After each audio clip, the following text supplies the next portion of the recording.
Alright, hi everybody, it's Bonkai922. Another chapter review. Actually, there's more than one. There's more than two, actually. Seventh Deadly Sins came out. Oh shit. That's gonna be awesome. Awesome review for that. This is gonna be History's Strongest Disciple, Kenichi. I didn't get a a message from Silver Rayleigh. But this chapter was I'm actually kind of upset. I thought that this was going to be because the ending of last week's chapter we have hongo and saiga and Niijima, who was in the middle of it. And what ended on happening is before Saiga came in to attack Niijima, Hongo showed up and he blocked his attack and he was going to fight him. And that's essentially what happened in this chapter. Now, this is chapter 571, Niijima's offense and defense. And basically what transpired, this fight wasn't that long though, between Hongo and Saiga. It makes me wonder how powerful Saiga is, but then again, he is Saiga Furinji, so he's part of the Furinji family, and you got to figure he's got to be at least stronger than Hongo, because he is the first fist. So, but essentially, they have an exchange of blows on like page 4. It gets pretty intense. Nejima's like, he doesn't know. He's completely blocked. He has no way of escaping, even while they're fighting. Even while they're fighting, fucking Saiga is preventing Niijima from escaping. That is insane. That is just. But essentially, what happens is, he's realizing this fight is very intense. And Saiga's saying, if you're trying to save the boy's life, you're one move, no, a million moves too late. And Hongo brings out this superhuman fist-flying, swallow-spitting swat. I was like, damn. And he hits Saiga a few times, like he hits him once, but it really doesn't do anything. And, Hongo's realizing, he's basically saying that this is the first time we've exchanged blows, but now I see, up till now, you've been completely collecting the darkness. I don't know what that meant. I think what it means is Saiga, he's completely in the darkness, but I'm not sure. It's very, very, very weird how they worded that. But what ends on happening, he hits him. They spread out after that little contact of blows. And Neji was like realizing that the killing intent is bearing on his brain. And he's realizing that this fight is just epic of all proportions. And Hongo does this sky of snapping Gilder's images. And then Saiga realizes he's using a special technique. And OMG! What this is it's an illusion technique, I believe. Because I think Saiga brings it up, saying, truth and lie. Basically, I think what it is it's very hard to describe. At first, I think it's Hongo just disappearing and reappearing really fast, running really fast. But no, this is actual technique, martial arts technique, where he has illusions of himself, essentially. And he does this move called pull wave trampling. And then Saiga brings up, your special technique was to surround me in either truth or lies. So you paired up two techniques and cut off the path of escape. From which will you attack me from? In that case, he does the same thing pretty much. Lies or truth, double-headed crow of darkness.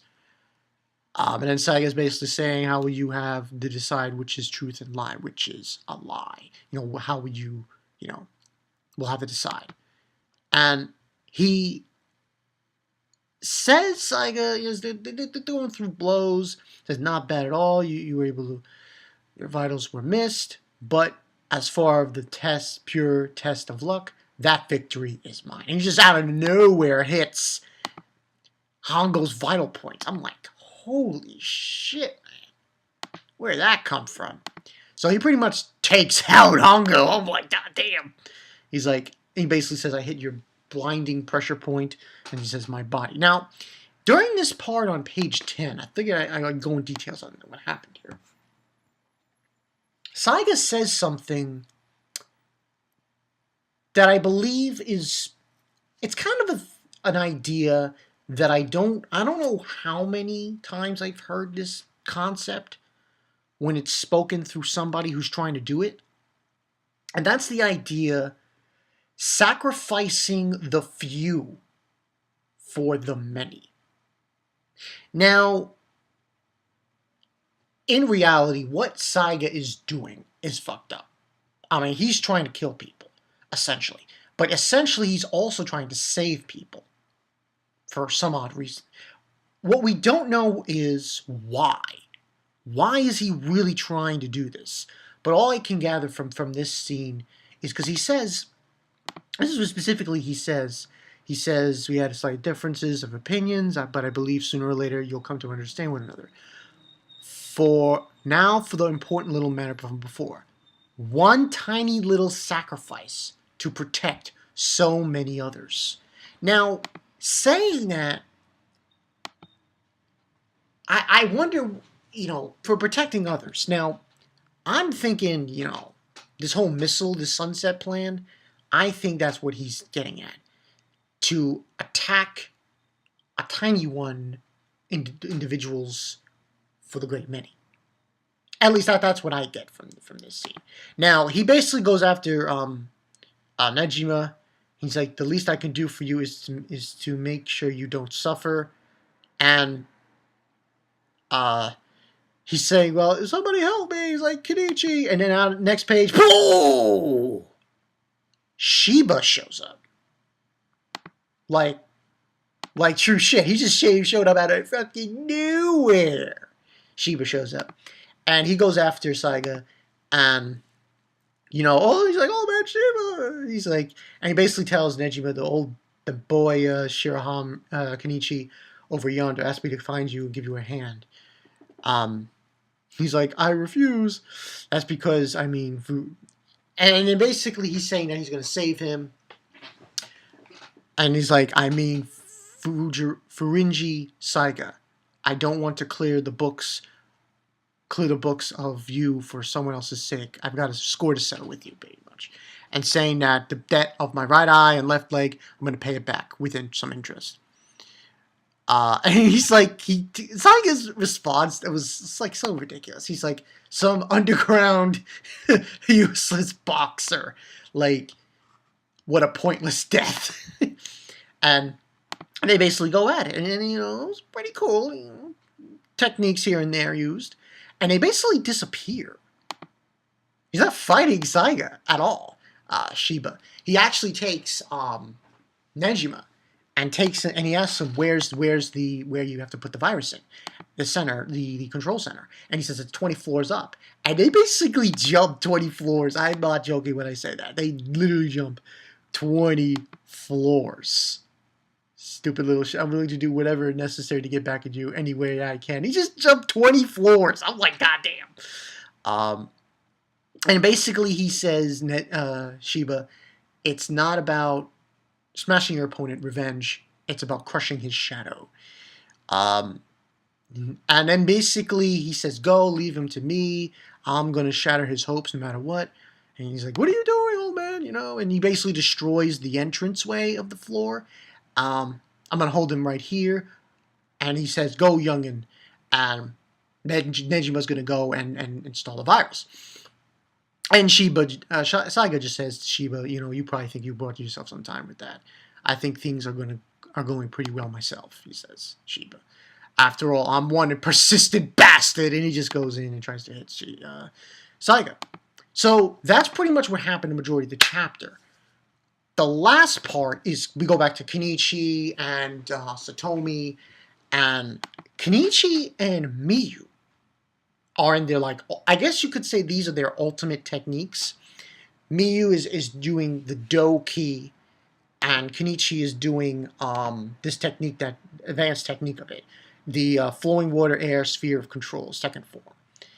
And then Satomi's realizing he's not even able to hit him, and he's basically trying to egg him on. He's trying to egg Kenichi on, saying that, oh, your friend's not going to make it. This is the base of darkness. And saying, now what's this? I believe your energy is telegraphing to me your impatience. And Miyu brings up the fact that with Nejimi-san by himself, he has a very slim chance of survival. And we see a scene where Kenichi punches Satomi, and then, like, the last page, she says, I'm going to, on the move while fighting, this is it, both of them plan to go after Niijima. So they're moving while fighting, which I found very surprising. But that's like the last page, and that's pretty much, and it says on the bottom, going to aid their friend while fighting in the middle of the struggle to survive. These two have started to heat things up. That's pretty much the summary. Now, overall, this was a good chapter, but Hongo, I figured I wanted to see Hongo fight longer. I really did, but knowing that Saiga is the one Shadow Fist, you know he's more powerful than most of the other Shadow Fists. And so we basically have Saiga going up against Shiba, while Niijima is on his way to take care of the missiles at the control center to install the virus. And, you know, I'm guessing what's going to happen for next week, and this was overall good, it's just I felt like I wanted more Hongo. Why did Hongo have to get KO'd like that? That was way too quick. I thought, you know, it was going to last longer than that. But I don't think next week we're going to see Shiba fight Saiga. I think it's just going to be like Kenichi trying to get to there. No. And I don't think Hongo's dead. As in some people, I noticed some people want to see people die in this arc. I think it's going to happen, but not too sure when. Like, maybe like I can see what would be really interesting is if Shiba or Hongo, they die, or someone along the lines. But I think next week we might get Kenichi on the move while fighting Satomi and Miyu, and they're on their move and they're on their way to help Niijima, because I don't think there's anyone else there to like to stop Niijima. There just isn't. I think that was the last bit, because everyone else I believe was outside the masters and the disciples. So yeah. But we'll see. We'll see how it happens next week. Overall, rating-wise, I'm kind of disappointed it didn't last longer. But I give this a 4 out of 5. It was a good chapter.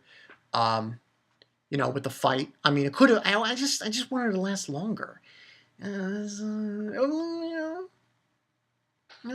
like Hongo, and you know but he's not dead. Hongo's definitely not dead. He was still like in the midway of getting up, so he's still alive. We'll see what happens next week. But Saiga, man, he is... Oh, shit. I can only imagine what would happen if Ayato fought Saiga. That's the real kicker. Because you gotta wonder... That's Miyu's dad. And in some ways, I think for just finishing up here, I believe Saiga basically, he doesn't want anything to have to do with his daughter. For some reason, I feel that way. I think like he's passed it to Kenichi, and it's not his concern. So, but we'll see how it happens next week. I'm Bonkai922. See you guys later. Oh man, hongo, man. Why does he gotta go, man? You gotta show more. Oh well. Hey, Saiga's a beast, man. He's fuck. This guy is he's no joke. He's no joke. Probably Ayato's probably the only one who can actually beat him. True shit. True shit. I'll see you guys later. Peace.